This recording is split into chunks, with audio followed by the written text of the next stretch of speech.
Hey, everybody, it's Eddie from Tokyo. This is your cryptocurrency update from Japan. And at this hour, at the time of recording, just about 10 p.m. in Tokyo, as the West wakes up, the market is mostly positive with Bitcoin over 1.5% on the 24 hours. But seriously, with the SEC making their announcement that they're closing the investigation on Ethereum, and Ethereum is only 1.44% up, wow, I just can't believe it.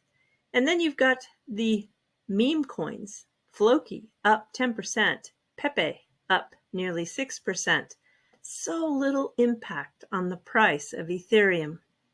This space just doesn't make sense sometimes. Fetch AI and Singularity Net are the lead gainers in the top 100 by market cap. They're up 24 and 22% respectively. Fetch AI catching the tailwinds boost, I think, on NVIDIA, who flipped Microsoft as the world's most valuable company. That's most likely why it's doing so well. And Render, too, has seen a 30% gain over the past month. So AI continues to be really favored by investors. So are you following the Kraken hack? We're going to cover that. And yes, more proof that there was no signed agreement to sell Saudi oil only in US dollars. Also, Ripple Testnet servers went down today. And what is the first project in Japan to get a Ripple grant? You'll want to know about this because Japan and Korea are the two countries that are getting a lot of firepower. All right, everybody, let's go.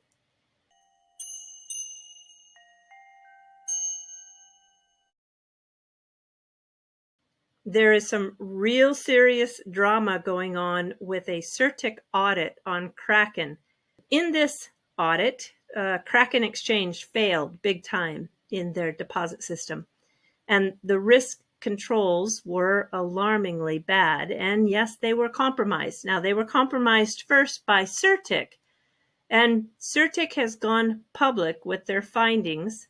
CertiK disclosed all their testing deposit transactions, but millions of dollars of crypto were minted out of thin air, so no real Kraken assets were directly involved. But from the time the vulnerability was discovered by CertiK to the time Kraken was notified, there was additional crypto stolen.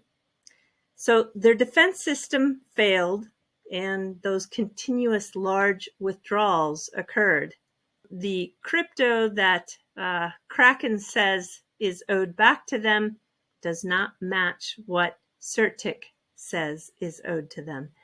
CertiK returned 734 ETH, 29,000 UST, and 1,021 XMR, but it's not what Kraken says is owed because they have more missing. So I'm unsure how this is going to be resolved because some of that missing crypto ended up going into mixers. And when that happens, it's nearly impossible to trace and find out where it went. I don't think this drama is going to end anytime soon. I did it yesterday. I minted and redeemed my F-Test XRP for the F assets. Boom and bang. XRP, yeah, the live mint demo, very easy to do, but I have to tell you, I did mess up from the start. I forgot to toggle over to the dev mode before I connected my Bifrost wallet. So thanks to Moonchaser, I got straightened away and was able to complete that process. And I minted more of those test XRPs today. So I'm going to continue to participate in this live demo because it will be attached to a retroactive airdrop. And yeah, I'm going to participate as much as I can to qualify for as much of the airdrop as possible. There was a little bit of a snafu for a few hours. The XRP Ledger Testnet nodes went down. They're operated by Ripple, but they did get it fixed in a few hours, so it didn't set back too many people. And yeah, a little bit surprising though. Hugo's comment was interesting. The situation where a source network stops producing blocks for a lengthy period of time, a little less than 12 hours, occurs with vanishingly small probability. So what he's saying here is it's very rare this was going to happen. With the XRPL testnet going down overnight, we got to test how the F-asset protocol would handle this. All indications are that the F-assets passed with flying colors. Yep, connect everything. And Weitza Wind of XRPL Labs chimed in and said, well, I guess we know where the XRPL testnet was running. And he posted a picture of his two kids that were decommissioning. This is actually in one of the oldest nodes that was running pathfinding on the XRPL. For 6 years it ran, but it finally had some disk failure, and every penny counts. Parts were going to the refurbish department.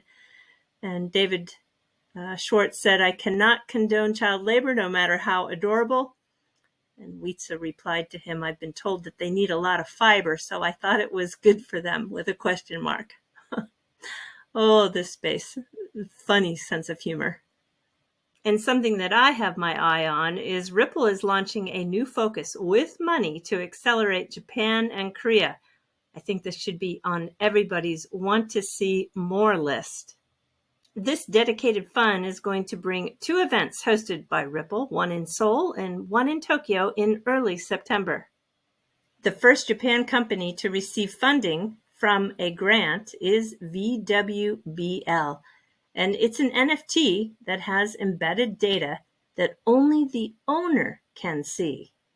The conventional NFT, everyone can see, but with a VWBL NFT, only the owner can see it. So imagine you share video or music. Only the owner of that NFT can see it. It really is a way to not only secure privacy, but to control your intellectual property. Right now it's supported by Ethereum and Polygon, but will also be supported by the XRP ledger. I can think of so many privacy use cases. In yesterday's video, the source that I used from the UBS site, which I have more sources, but I happen to use this source to show that the news surrounding a so-called agreement about the petrodollar had expired, and I tried to really explain to everyone that that was fake news because there was no agreement. And people just continued to argue that I was wrong. Well, let me, take this opportunity to show you that truly, really, there was no signed agreement. I tried to use also, in addition to the UBS article, this MarketWatch article, but nope, nobody was having this as a qualified source. So I pointed to this article from Ledger Insights about fake news Saudi petrodollar deal in the US ended this month, but no, people didn't want to take this article either. That's okay. So let's see. Would the India Today article suffice? No, it didn't suffice either. Was the highly acclaimed book called Oil Money by David White acceptable in the scholarly writings that followed after his book? No, that wasn't good enough. Would it be the June 9th, 1974 article written in the New York Times? No, because it didn't refer to anything about price in US dollars.